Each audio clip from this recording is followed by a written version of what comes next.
Hey, so it's been a really long time, and I am going to try to do this as quickly as possible while still giving lots of information. Um, so it is 3 weeks and 3 days after I had a simple metoidioplasty with Dr. McGinn in Pennsylvania, and um, I am still having bleeding, which has decreased over time. Um, I've just been using gauze for that. And I'm still cleaning with hydrogen peroxide and an antibiotic ointment. And I do that every day. My swelling is pretty much gone. And that just kind of slowly decreased over time. I know I still definitely had some at the 2 week point. So between 2 weeks and now, it pretty much dissipated, it seems. Not that I noticed, but then again, I haven't seen it not swollen in some time, so. um, my bruising is almost gone. I just have a little bit like around my front hole, and it's not super deep or dark or anything like that, but it's still there. Um, that just kind of, again, just decreased over time. Um, my pain also reduced as time went on. I haven't had to take any drugs for that since probably around the 2 week mark, really. Um, I found that it was a lot worse when I overdo it. I'm a very active person usually, and I want to get this done, I want to get that done, and I go here and I go there, and I lift this and I do that, and um, so I've been trying to put a lid on that as much as possible. So when I overdid it, or standing and walking for too long, at first I could stand maybe like half an hour comfortably, and now I can do that like an hour, maybe two comfortably. And then after that, I start to notice like a dull kind of aching pain, like again around where my front hole is. Which why it's there, I'm not really sure. It's like there in my butt cheeks, kind of. Anyway, that's there. Um, and let's see. At about 2.5 weeks, I started having really sharp, sudden. I'd had like some sharp tingly pains, like on my penis, before then, but like at around 2.5 weeks, I just for like a day or two had like really just sharp, like zing pain. I was actually started when I was in a meeting with my boss and one of my coworkers, and I'd just be talking to them and then be like, ah, and he'd be like, what? So it's kind of embarrassing, but I'm assuming that that was just like nerves healing or something. But it went away, thankfully, and that was fine. Let's see, there's a stitch inside of my front hole that is irritating, and I can like feel it, and it's just the skin there is kind of irritated, and it created a bump there. Well, right after surgery, I had a bump there, and it's just kind of stayed there. Really, it's a little bit better than it was, but it's still like irritated and inflamed right there. But it's like really small. So that's kind of annoying. And as of a few days ago, I realized that I can like comfortably put my legs all the way together, which is nice. um, I like to sleep on my side, and I haven't been able to do that in quite some time.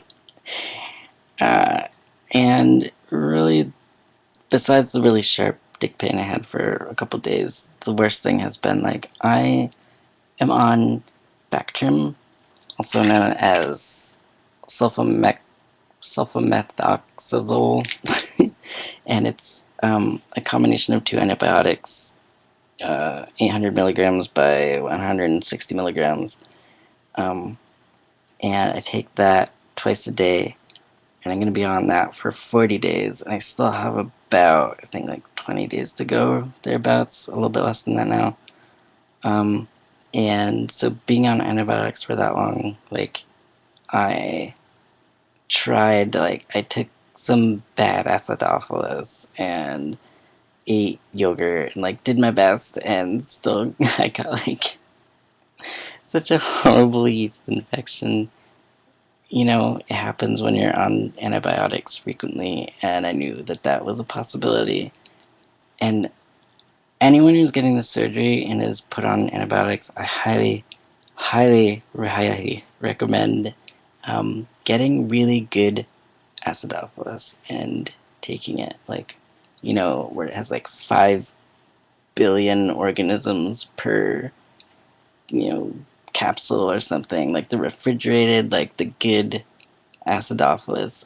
Because having to deal with that, like when you still have stitches and other pain going on, and you know, sutures that you can't like scratch when that's like all you want to do, and like the tissue's just red and inflamed and it hurts and it's blood, and like, yeah, it was miserable times.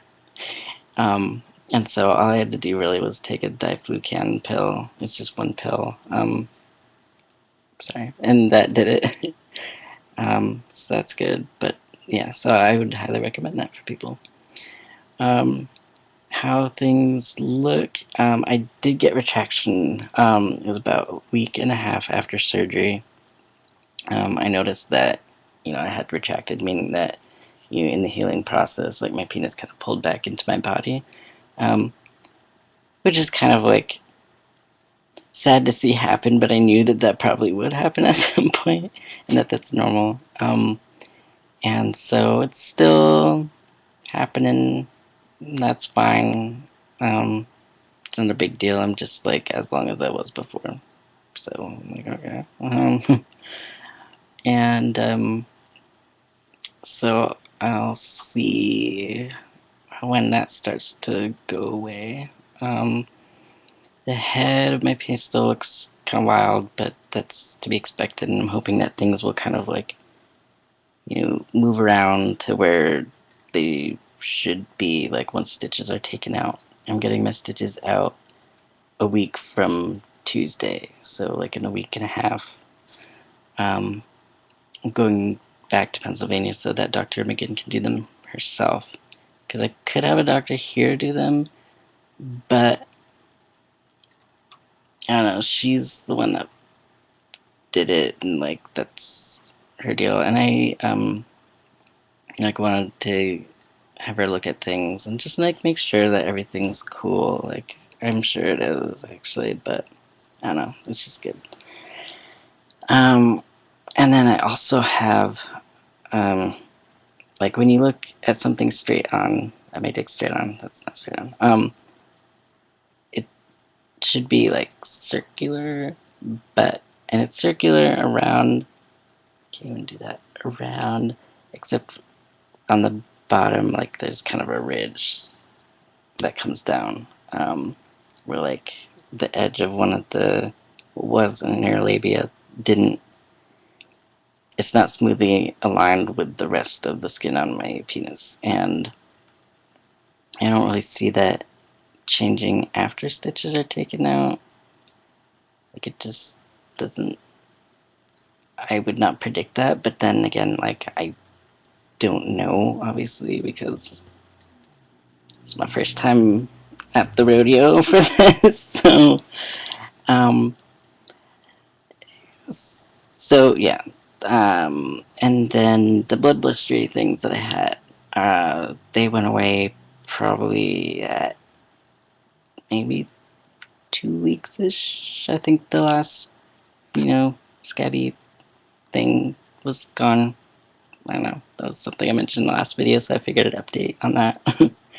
um, and then I emailed Dr. McGinn's office about 2 weeks post-op, about the irritated bump that I had in my front hole, and then the possible revision of the flap that's hanging down.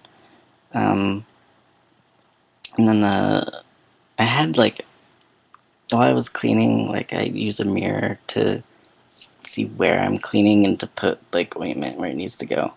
and I noticed that I had like a little hole underneath my penis, like at the top of the sutures that go from my dick down to my urethral opening.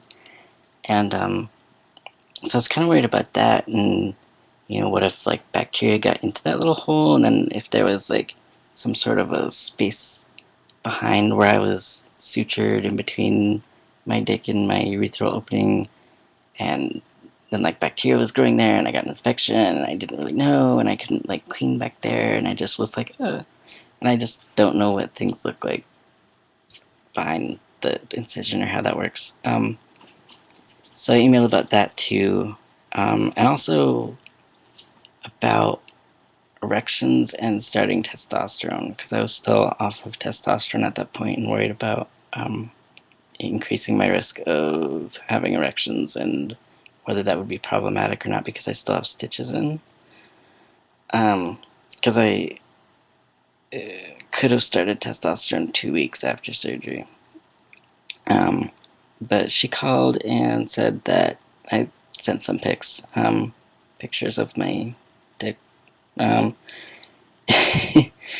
and she said that everything looks fine, and that things are going to look really different down the road, and that basically I should trust her because she's seen a lot more of these than I have. I've only seen this one, in person.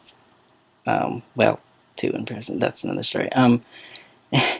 And that I'm still really swollen, and if a revision is needed, it wouldn't be till 6 months after surgery anyway. And that I can start testosterone.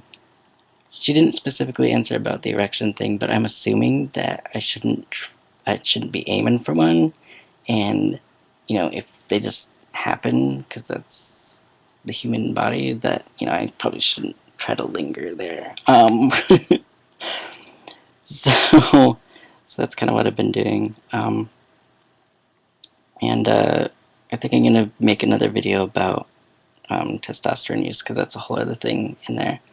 Um, So Dr. McGinn was really good about. She called me after I sent the email pretty quickly. I think it was like the next day, which was fantastic. And she's a straight shooter. Um, she's like a no bullshit kind of lady, which I had heard from someone else, and I appreciate that definitely. But I feel like I was looking for more education when I called, and I should have been more forward about that. But I felt like a little bit dismissed, to be honest.